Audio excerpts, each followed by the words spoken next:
So, hey, I am Gigi. I am the owner of Always Home Residential Assisted Living Facility.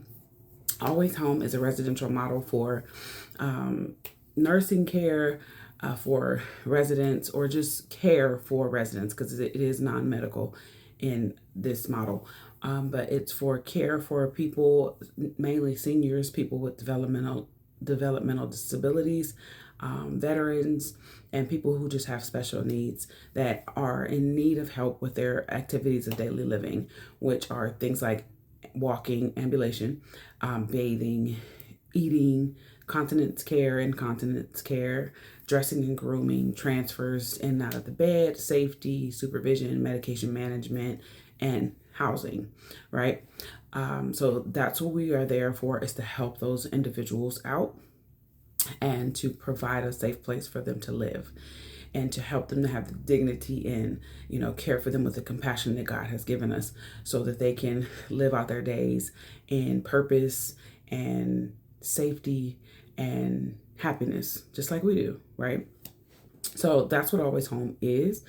And the purpose of this video is, I woke up today and I prayed, and God reminded me. I was reading my Bible when I was praying, and God reminded me of a place, and it immediately brought me to tears. And he said, I need you to tell that story. And it immediately brought me to tears. This place I worked, and I remember they placed me on a certain floor. I'm a nurse. I've been a nurse for 26 years, and I was in eight years prior to that. But anyway, this was in my nursing career, and went to this floor, and it just felt like a dungeon, and I wanted to leave as soon as I was on the floor. I'm trying to think, did I end up working there? I might have switched with someone. I think I may have worked there on that floor for just a short time, and I begged someone else to work there for me, and I would switch. It was that bad. And it brings tears to my eyes. I'm trying not to cry. It brings tears to my eyes now, because that is just one of the places of many. And I'm in North Carolina now, and I'll be servicing North Carolina first. And but it was in Ohio, and I was born and raised in Ohio. And so it's a place in Ohio, and there's so many places like this. There's so many places. Anybody that works in nursing can tell you that there are so many places that are dungeon-like. And it's not to bring any judgment to the people who are placing their family members in these places, because it's hard. This life is hard. Just like no one taught you how to be a parent, no one taught you how to be a child of a parent that was in need, or a family member of another family member that was in need.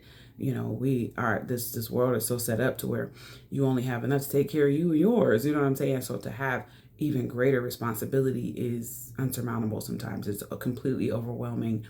And so you take on the options that are available to you for safety, and because you have to. It's mandatory. You know what I'm saying? So it's not to say that this is a place of judgment. It's just to say that God has created people like me to,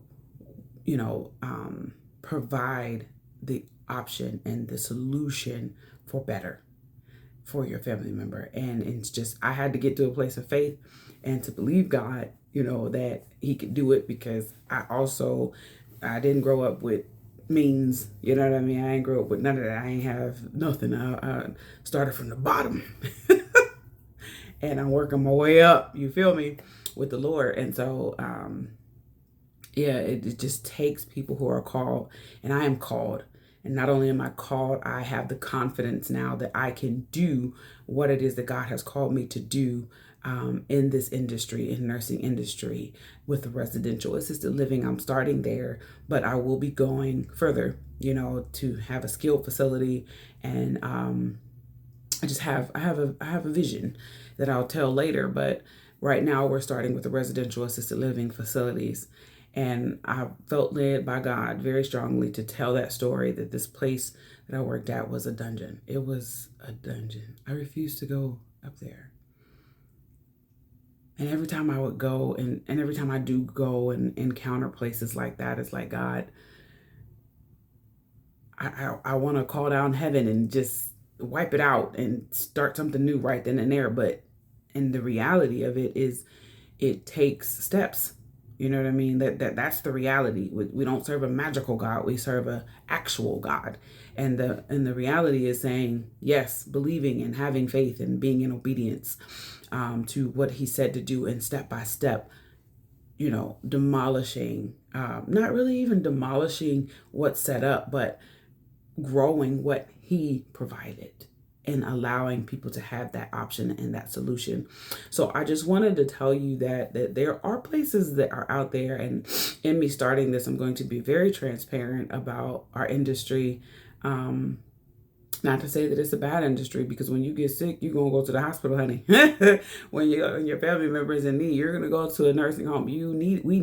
Our industry is extremely needed and desired, even by myself. But there are places, like in the industry, that are dungeon-like, right? And that's what I'm called to. I'm called to create a solution for the places where that have fallen through the cracks.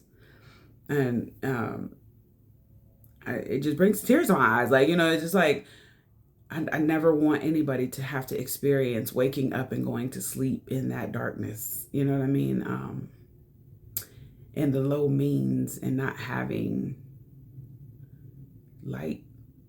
You know what I mean? Not being able to wake up and say, take me outside so I could at least feel the sunshine. But day in and day out in this dungeon, like, stuff falling apart, the sink separated from the wall. It looks like when you walk in, it's just dark and dingy and stuff just piled up. You just have a room that you just pile, or a drawer that you just pile everything in that you don't want to deal with.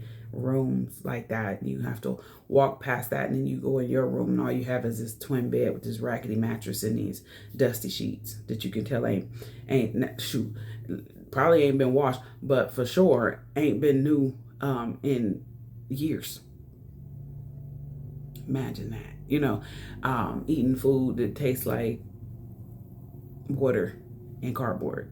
You know what I'm saying? It's just all of these things, and it's like I feel trapped, and I just got convicted about that. I felt trapped because I felt like I had to work in these places, so I just had to find better places to work in.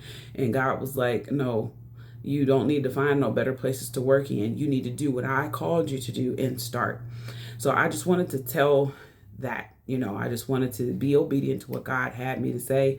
And he made it very clear that my content was to be towards the people that he needed to reach. When I say I mean him. He needs to reach. So I just wanted to be obedient and leave that content. And to say, with my residential model, I am in need of investors for the first 3 homes when I do start.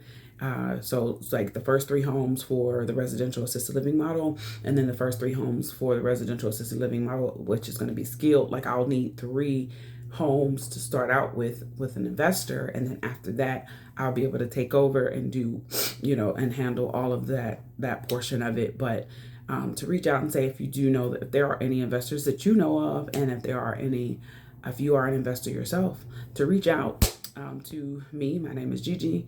1-877-78-ALWAYS is the number that you can reach me at, or gigi@alwayshomeralf.com. And that if you are a praying person and you believe in God, Jesus, and Holy Spirit, to begin to pray for Always Home, and to pray, like I do all the time, pray for people who are in, compromising situations where that's all they have. They have nothing else. And we know that poverty and that different situations just in reality and all over the world will have you in a position to where you are stuck living in compromising situations like the dungeon. But to know that there is light, and his name is Christ, and he is in my heart, and he is providing a way for that to be no longer the solution for certain groups and certain individuals. So I said all that to say, blessings. I pray that you receive what I said today, and to know that Always Home is a growing force in our world, and we are here to help the underserved. We are here to help those who are underprivileged. We are here for just people, period, who are in the end stages of their life, who need assistance with their activities of daily living. We are here to help them at a superb level, and we are guided by faith, and we are grounded in home. I look forward to speaking with you, and have a blessed day.